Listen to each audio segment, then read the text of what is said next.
미나상 konnichiwa. 여러분 안녕하세요. 일본어 상용 한자 기초 마스터 한선희입니다.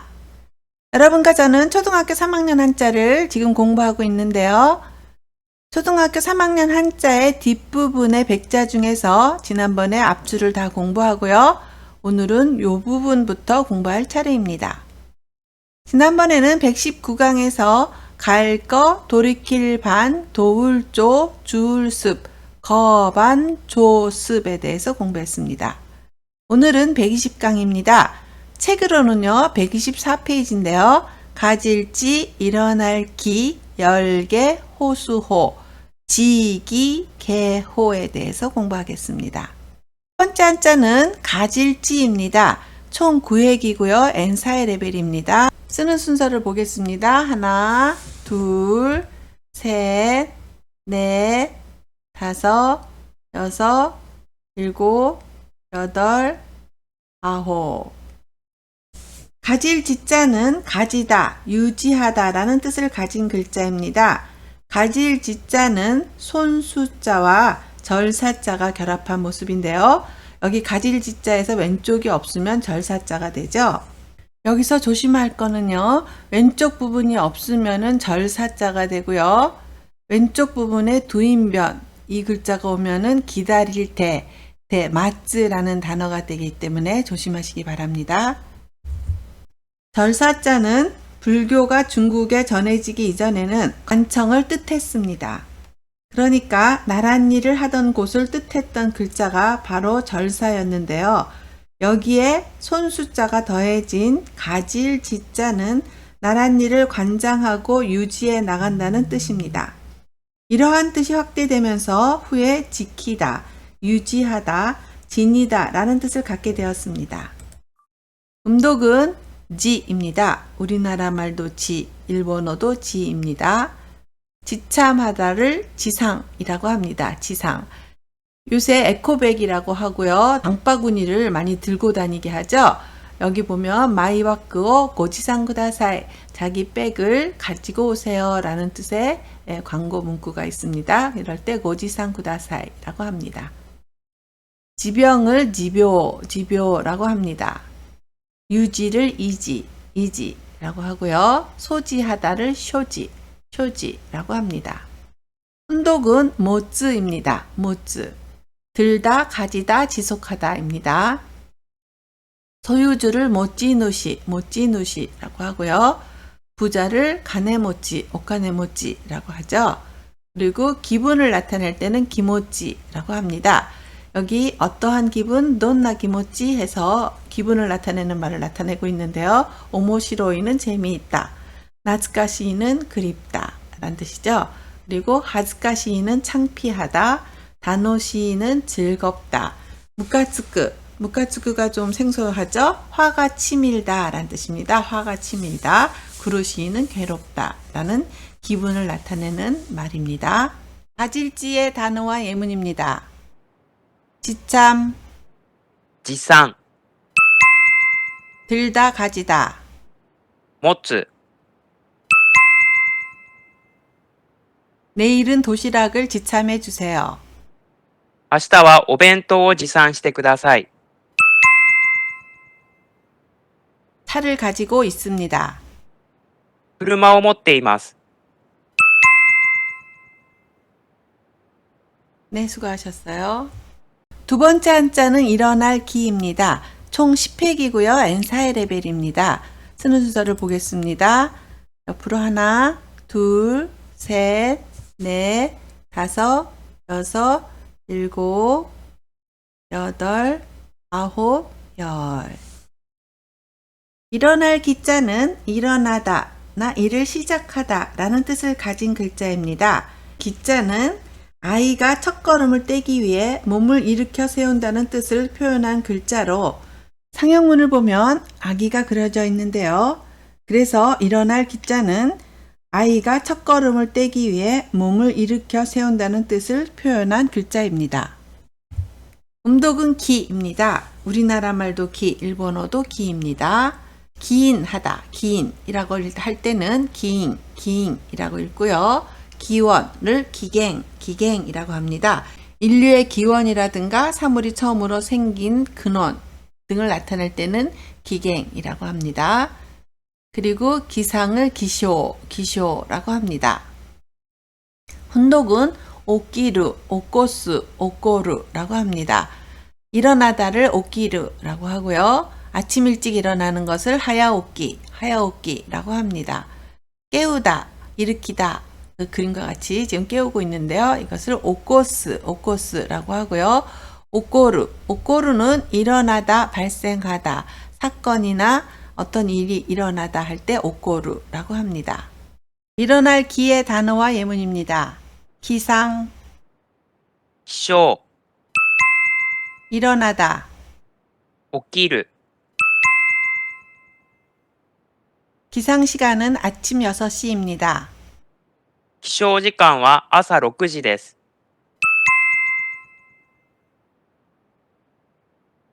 매일 아침 엄마가 나를 깨워줍니다. 毎朝、母が私を起こしてくれます。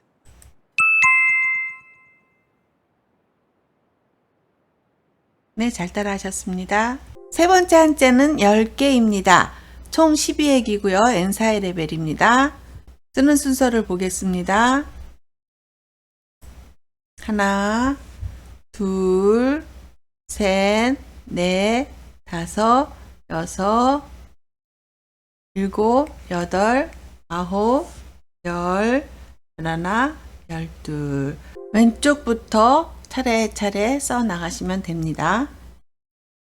열 개자는 열다나 펴다라는 뜻을 가진 글자입니다. 열 개자는 문문자와 한일자와 밭들 공자가 결합한 형태인데요. 여기서의 밭들 공자는 양손을 그린 것으로 양손으로 빗장을 푸는 모습을 표현한 것입니다. 열릴 개자는 이렇게 문을 여는 모습에서 열다, 열리다 라는 뜻을 갖게 되었지만 이외에도 깨우치다나 시작하다와 같은 의미가 파생되어 있습니다.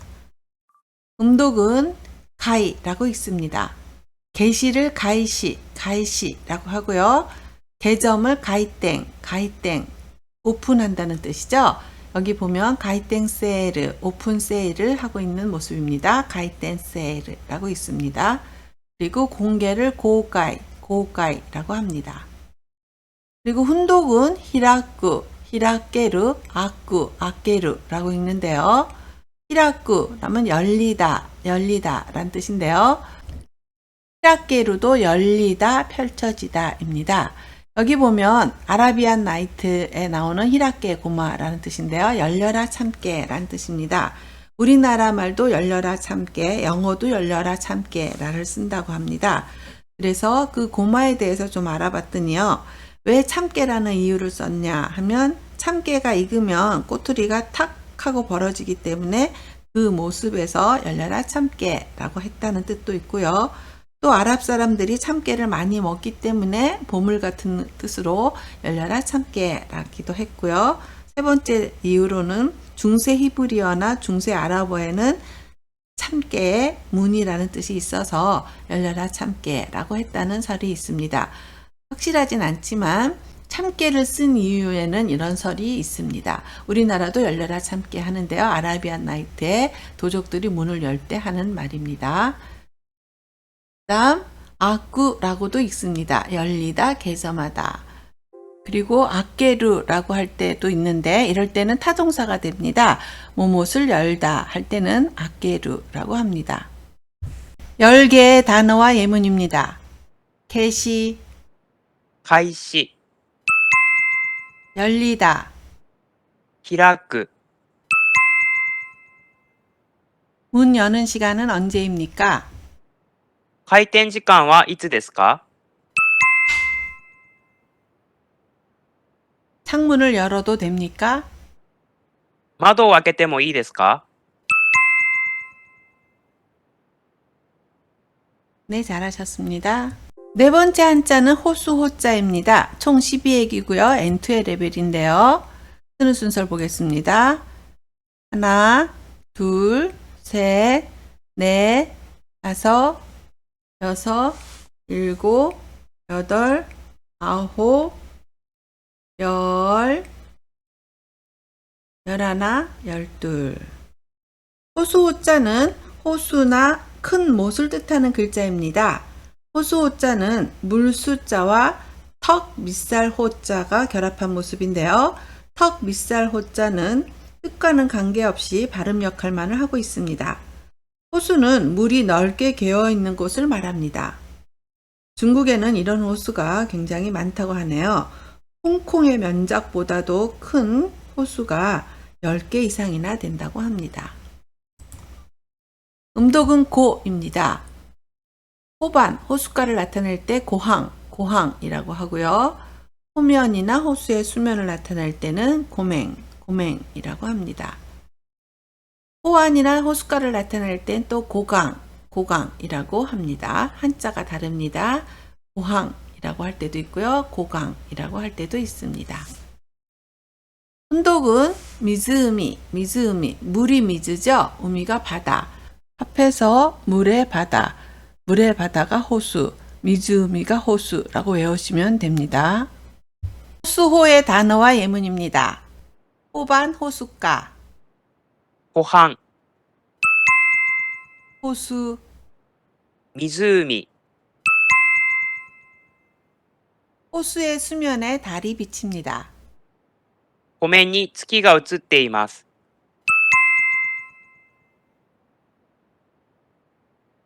비와코는 일본에서 가장 큰 호수입니다. 琵琶湖は日本で一番大きい湖です。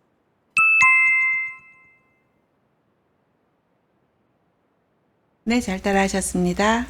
오늘 배운 4개의 한자를 복습하겠습니다. 첫 번째 한자는 가질지입니다. 지참하다, 지참을 지상이라고 하고요. 들다, 가지다를 모즈라고 합니다. 두 번째 한자는 일어날 기입니다. 기인을 기인, 우리나라 말하고 많이 비슷합니다. 그리고 일어나다를 오기루라고 합니다. 세 번째 한자는 10개입니다. 10개. 게시를 가이시. 여기 그림에 보면 우케츠케 가이시, 접수 계시다 라는 표시입니다. 우케츠케 가이시. 그리고 열리다, 히라쿠 또는 아쿠라고 읽을 때도 있습니다. 히라쿠, 열리다 라는 뜻입니다. 호수호자입니다. 호반이나 호숫가를 나타낼 때는 고항이라고 하고요. 한 개만 있을 때는 미즈으미라고 있습니다. 네, 이렇게 해서 120강에서 가질지, 일어날기, 열개, 호수호에 대해서 공부했습니다. 다음 시간에는 121강입니다. 언덕안, 델화, 얼음빙, 기름류, 안화, 빙유에 대해서 공부하겠습니다. 네, 한자가 많아져서 여러분들이 힘드시겠지만 즐겁게 공부하시기 바랍니다. 메모 잘 해두시고 또 획순에 따라 잘 써보시고 응용해 보시기 바랍니다. 오늘도 수고 많으셨어요. 다음 시간에 또 만나요.